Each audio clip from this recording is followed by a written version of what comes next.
Great art can only be created out of love. James Baldwin. Stay with us for more on Queer Temple. Hi, and welcome back to another episode of Queer Temple, the show where we examine the world through the lens of LGBTQIA+ individuals. And I'm your host, Layla Page. Now, I know it can be hard to find a reflection of our community on screen, but nevertheless, we have existed in films since they started being made. And even today, queer representation on screen is just as important. I mean, our show here would not exist without our very talented, very queer cast and crew that show up behind and in front of the camera. With us today are two incredible queer student filmmakers who show the same dedication and skill through their own projects. These two filmmakers show just how important it is to have queer voices in the film industry and the power that comes to our community by sharing their queer stories. Let's take a look. And now, a special look at Ireashia Bennett's Free Reign. Our first guest is the talented Ireashia Bennett. Ireashia, thank you so much for being here. We're so excited to have you. Thank you for having me. You're welcome. So can you first start off by introducing yourself?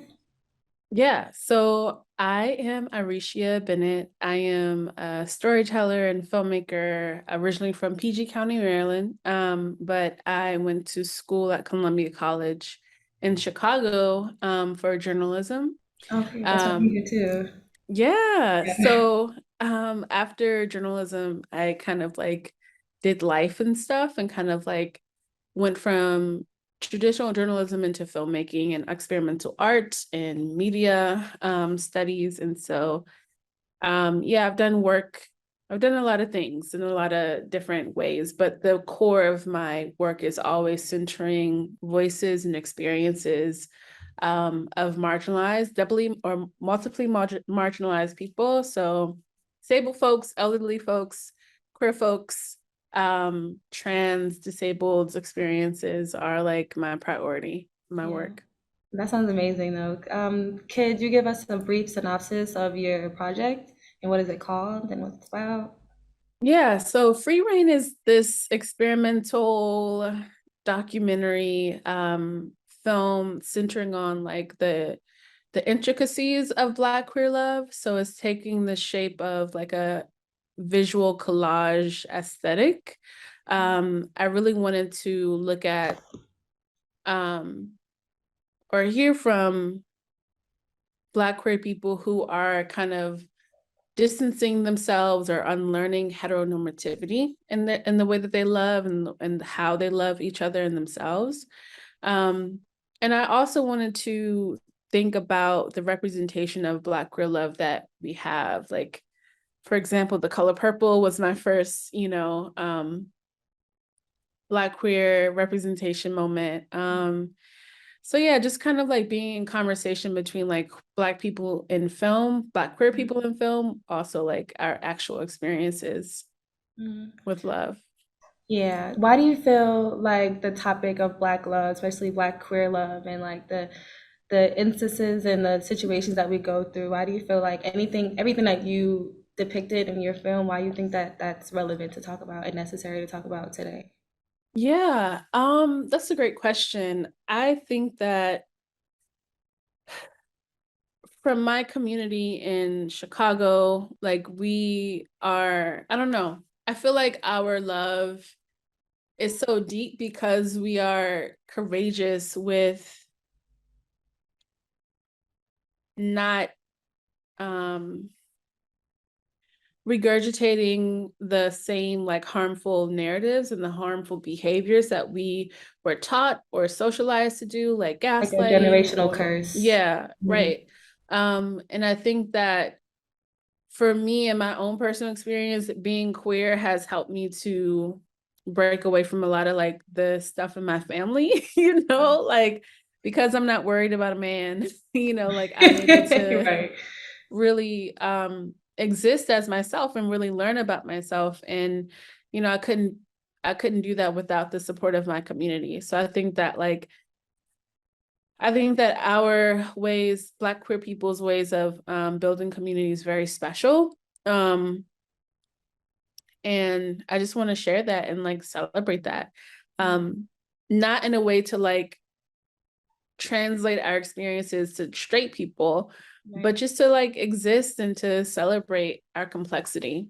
Right. And especially to show the world that we've always been here and that we are still here and that we have so much to give. And even how how long we've been here too. Like Yeah. that's also something that people should really remember.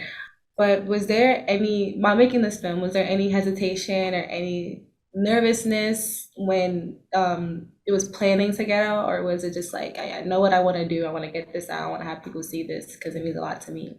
Hmm. Um, I think that a challenge of creating this film was for me to be in front of the camera. As a person who is disabled and in our society traditionally deemed as undesirable, it was hard for me to be in front of the camera and to share my story, because I'm so used to being behind the camera and like uplifting other people's stories. So I think that like that exercise of like putting myself into the narrative was really empowering for me because it reminded me that I deserve to take up space and I deserve to have my story told and to be seen as I am and to be loved as I am. So I think that like while that was a hard part of it, it became like a strength for me. Um, because I think as a filmmaker, like how are you, especially as in within documentary, how are you expecting people to be vulnerable in front of the camera if you yourself cannot be vulnerable, Right, right. So yeah, I think that's part of the process for me. It's always powerful to use your voice too, especially if you're in a community where half the time our voices aren't even being heard, and with um, Black people who are also queer, we're not being heard on either sides. Yeah. So it is tough to use your voice as and to switch it as a motivation when it's not even being heard too. So I congratulate you, and I'm really proud of you for doing that in all of your projects. Um, Thank you so much. are there any challenges in being a queer filmmaker? Did you experience any challenges, whether if it was like you said, like with yourself or with other people, or just like how do you battle those if there are any challenges? Yeah, I think that the film industry as a whole is still very much like ableist. It's still very, anti-Black and a lot of different things. And so I think for me, the challenge around just being a filmmaker is knowing how to stand my ground in who I am and not to like get so confused and caught up in how people are perceiving me and my voice. And I think that it goes back to like the core of my film is like the importance of community, the importance of finding your people. Is there anything that you want to say to the other filmmakers that are like you who have the same story and want to get their talents out there but are scared of and are just scared of failure? I think it's important for folks to claim themselves before anyone claims them, right? So like if you want to be a filmmaker, claim I am a filmmaker, instead of waiting for a professor or for someone who is like a Spike Lee to say like, oh no, you're a great filmmaker. Just be like, no, I know, and then do it, And Right. I think it for me that was my process of like I didn't know that I wanted to be a filmmaker before I had a camera in my hand. Um, and I think that there's so much power in reclaiming who you are and reclaiming your perspective from the mouths of others. And I love when you said how you have to state your title because if you don't know who you are, nobody else is gonna see you how you already see yourself. And Mhm. I think that's where we as a community, that's how we build each other up, and I think that's Mhm. how we're stronger, and that's how we get stronger, and I think that's how we turn all our negatives into positives because we know who Mhm. we are and we know like look, we're here, we're Black and queer, and we're gonna stay successful through the years coming. So um, Mhm. I'm really glad that you said that. Do you plan on taking your career any further? Definitely. Yeah, I think that I'm creating my own path, right? Like I'm not trying to be the next Issa Rae. I'm not trying to be the next Lena Waithe. I'm trying to be Ireashia Bennett. And so I think that my career will kind of take shape the way that I am taking shape, where I am developing and kind of like unfolding. And I'm excited for that process because like I'm not just interested in film, I'm also interested in like arts and curatorship and writing. And, so it's like I'm I'm at like a critical point of my career where I am redefining myself, but I am also like focusing my vision and just like sharpening my skills. So I think that I'm like being patient with myself and not trying to do too much, but just like, you know, slow and steady does actually win the race, and I think that um especially when our in our generation there's so much access, and I think it can be really anxiety ridden if you want to be the next whoever. Mm-hmm. Um, Yeah. so I There's guess, a lot of people who you want to set your goals on. Like you want to be like this person, you want to be like this person because of yeah. representations and everything. But yeah, Yeah, no, absolutely. And I think that there's beauty in that representation, but I also am grounded in my own particular yourself. spirit. Yeah. And so I think I'm still trying to like again unfold and allow my path to reveal my itself. Does that make Right. sense? Yeah, yeah, it makes total sense. It's always good to take your own path rather than taking somebody else's path. I feel like making your own path it means so much more. And I feel like Mhm. it's you also become somebody that's you also become a gateway to representation too. Like other people will look at you and like, oh, I want to be like her. I want to be like them. I Mhm. want to do what they're doing because it represents me. They represent our Mhm. culture.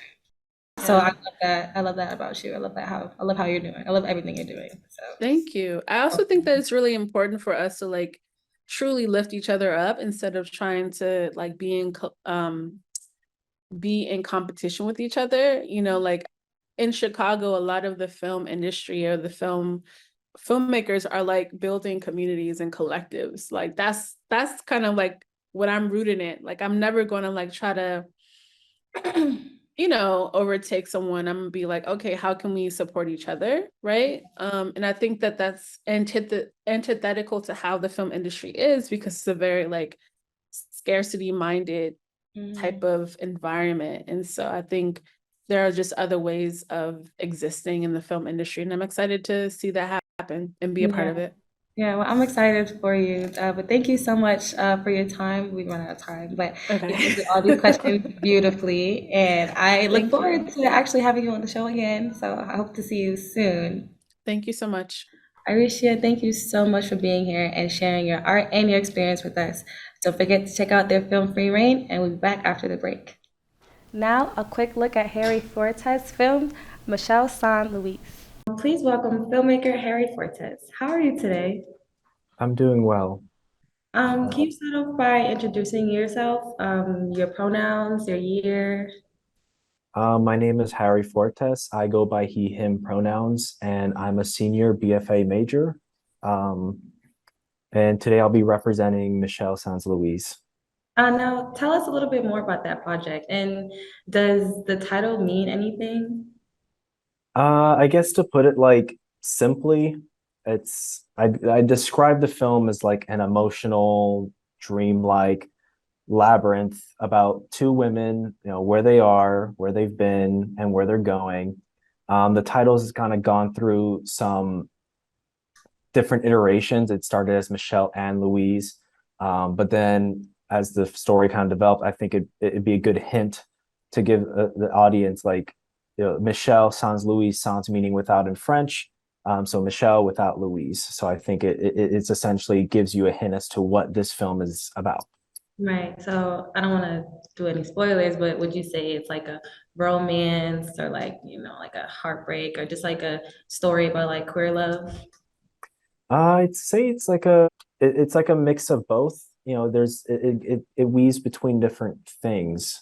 Um, it weaves between showing kind of like that distance between two people. And it mirrors that with that love they may have shared for each other or not. Who knows? I Mhm. think I keep it sort of ambiguous in that way. Because the film kind of depicts a sort of codependency between the two.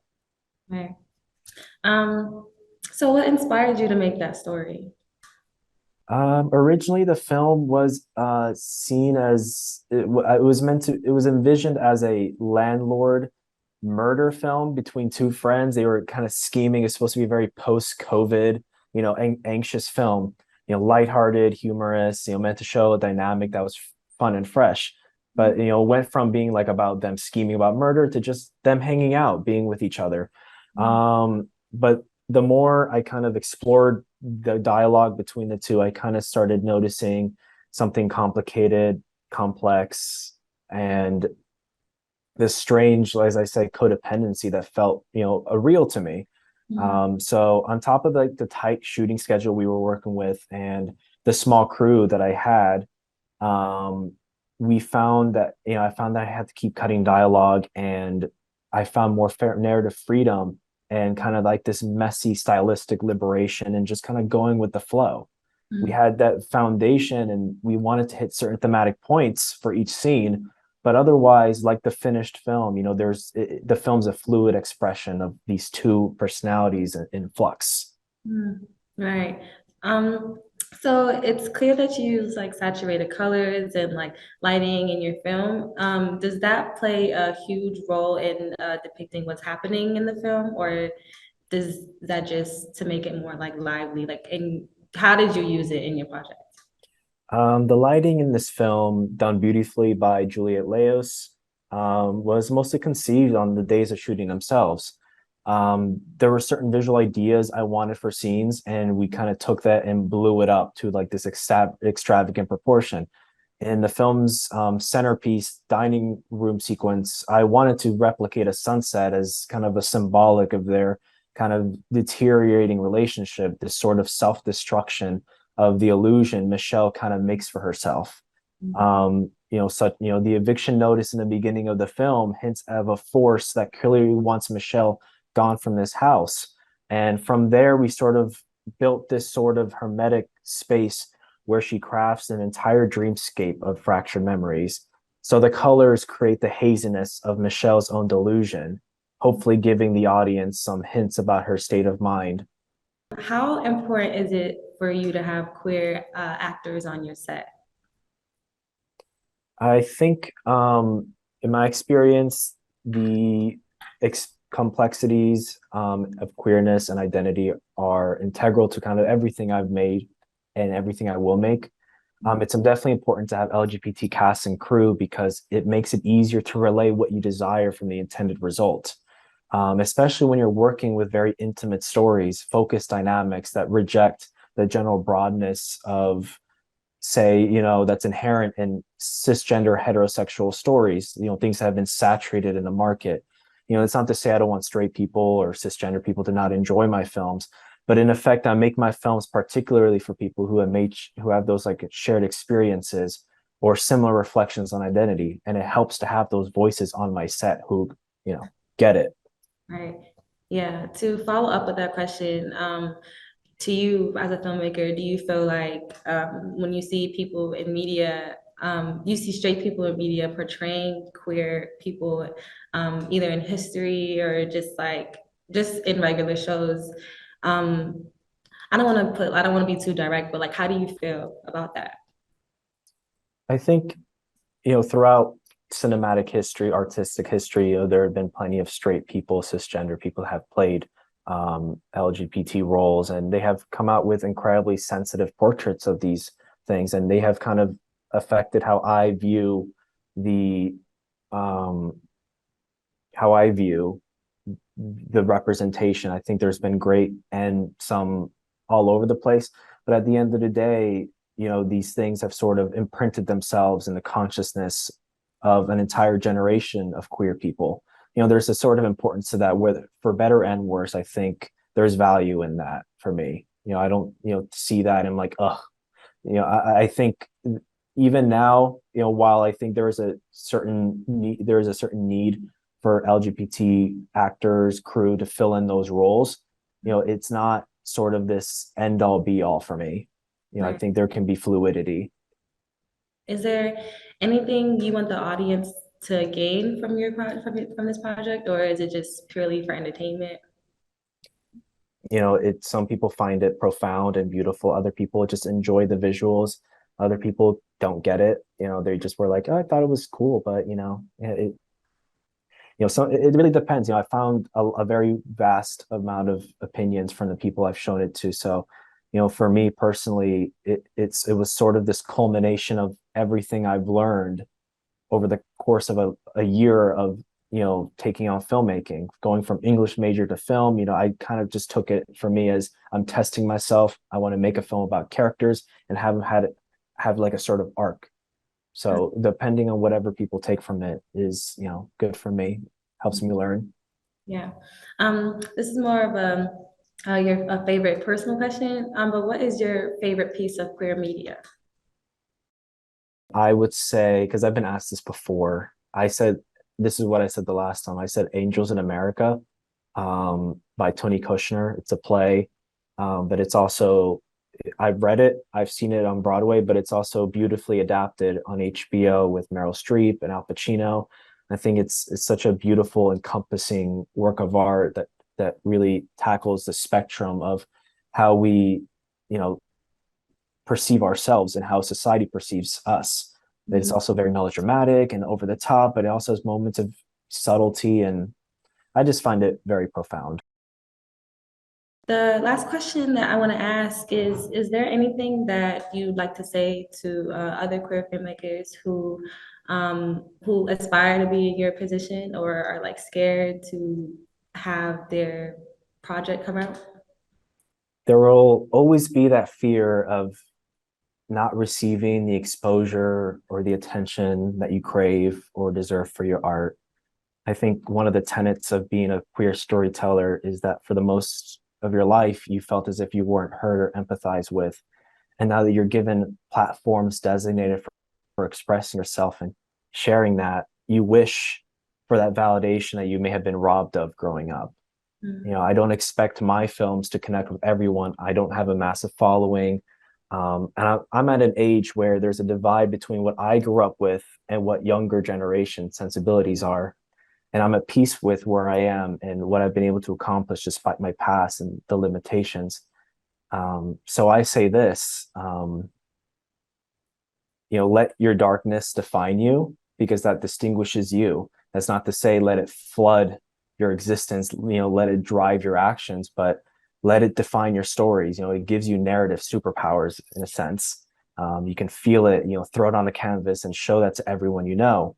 If you're willing to be naked on the screen or on the page, you will connect with someone who feels the same way and they will want to collaborate and share with you and create new things, even if sometimes they don't say it to you at that moment. All that matters is that you will be remembered by them. Right. So, beyond the fancy equipment or having a million friends at your disposal, you always have that. So, I never let the limitation stop me. It only built up my personal arsenal of work as I led up to making Michelle Sans Louise and beyond now with my recent work. So, own the beauty and the beast, which I think are, that dynamic is so inherent in a lot of great queer art. Well, that was very powerful. I agree with everything that you said. I'm all out of questions, so thank you so much for being on the show and participating. And thank you. See you again soon. Thank you. Thank you all for watching. Now you can see our generation in a new creative light. We are always going to show true portrayals of our community, which is filled with happiness, love, and pride. Now go watch something queer and drink water. Until next time, I'm Layla Page. Thanks for watching.